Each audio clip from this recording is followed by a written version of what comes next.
Some people say you're defined by your first tragedy. Well, if not defined, at least it really makes an impact on you. I remember my first tragedy so vividly. It was my parents' divorce. Selfish and self-centered, you don't care about anyone's feelings. You were the one who insisted we get married. I told you I don't believe in marriage. I insisted?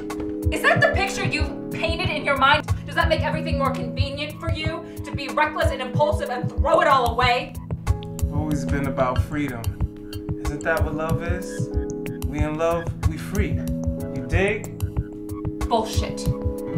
Enough of your bullshit. My folks said that I broke their hearts, putting my arms out for Pops to pick me up. The whole event broke mine as well.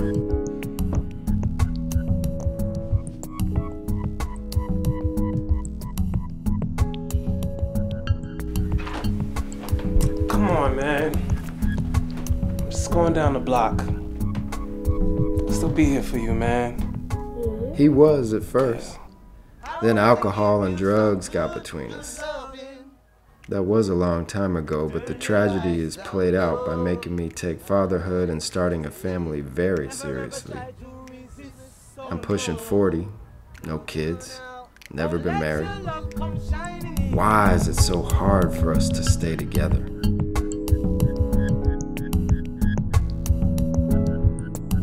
We hold on to misogyny. I think our community and Black men specifically, because their manhood, and I put that in quotes because it's time to get new definitions for that, is so under attack in American society that they hold on to these old traditional roles and ideas more tightly than any other men within our American community. I think there's a lot of what one might call maybe like personality disorders within our community. And that comes from, institutional racism. I think it's like internal self-hate. There's a lot of different things that I think, play on that. People always let things escalate and go on and on and on without digging into a root to find out the main problem. So if we just dig into ourselves and find out what the main problem is, I think that things would be a lot better. And I could be a super father and all, and that still ain't gonna be good enough for her. She just hates me. She hates me because she hates herself.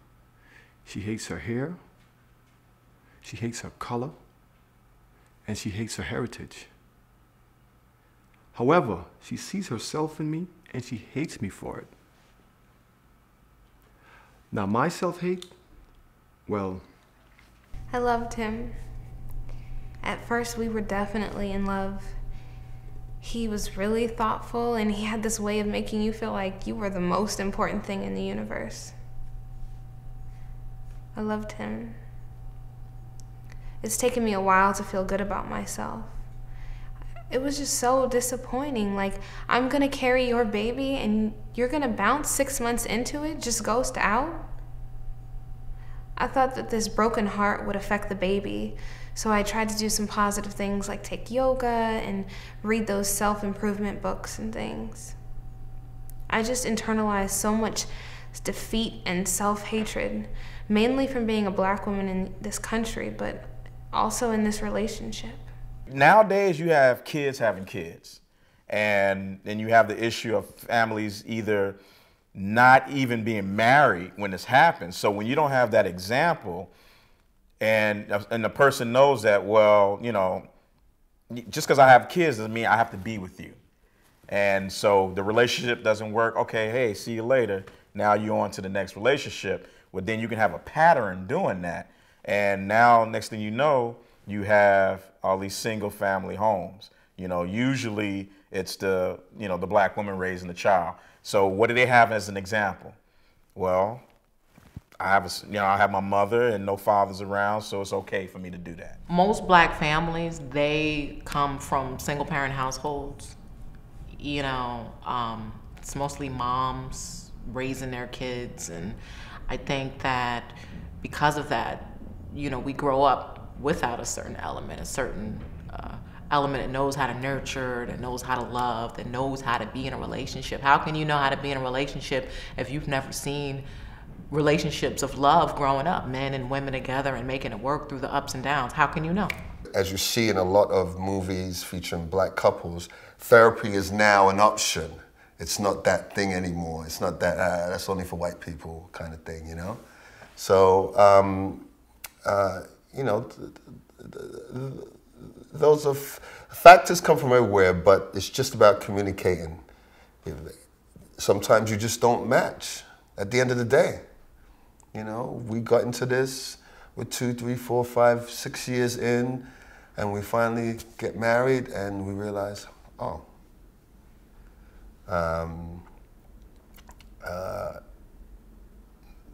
you know,